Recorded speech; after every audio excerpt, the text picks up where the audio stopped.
तो काफ़ी सारे बच्चों ने अब जो है वो फॉर्म भर लिए हैं केवीएस के और एनवीएस के।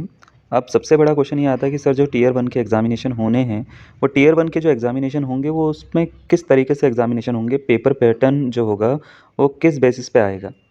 सो सीबीएसई ने जो है वो एक structure assessment for analysing learning यानी सफल 2025-26 का जो है उसके बारे में एक नोटिफिकेशन जारी किया था अभी अक्टूबर में, 30 अक्टूबर में, है ना?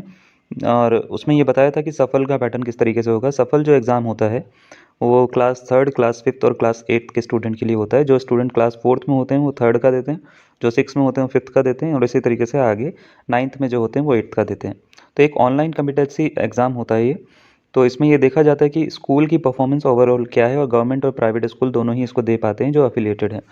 अब जो आपका केवीएस की अगर हम बात करें तो टियर 1 का जो पैटर्न है वो पूरा का पूरा बेस्ड रहने वाला है आपका सफल एग्जामिनेशन पर। तो इसमें काफ़ी सारे चांसेस हैं और कि ये जो एग्ज़ाम होगा आपका वो सफल के बेसिस पर ही होगा।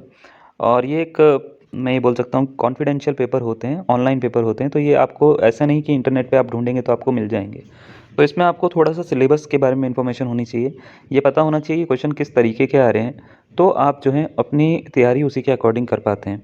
फ़िलहाल अभी अगर मैं बताऊँ तो जो बच्चे करंटली क्लास 9th में हैं और ग्रेड 8 का जो एग्ज़ाम देने वाले हैं, उनके लिए 3 चीज़ें सफल एग्ज़ाम में पूछी जाती हैं। पहला जो होता है वो होता है लैंग्वेज। लैंग्वेज कॉम्पिटेंसी में इसमें 2 तरह की लैंग्वेज आती है, एक तो इंग्लिश लैंग्वेज आती है, दूसरी रीजनल या हिंदी लैंग्वेज आती है। दूसरा मैथमेटिक्स होता है और तीसरा होता है साइंस। अगर 5 के हैं तो इसमें भी ये 2 चीज़ें होती हैं और तीसरा जो होता है वो ईवीएस होता है, ठीक है? यही ग्रेड 3 के लिए भी होता है, तो ग्रेड 3 के लिए और ग्रेड 5 के लिए। हम इसमें जो भी इम्पोर्टेंट क्वेश्चंस होंगे सिलेबस के साथ में, वो आपके साथ में इसी चैनल पे साझा करेंगे। तब तक के लिए बने रहें और याद रखिएगा सीबीएसई में अगर कोई भी सफल एग्ज़ाम कंडक्ट करवा रहे हैं, तो आपके लिए बहुत ज़्यादा बेनिफिशियल हो सकते हैं।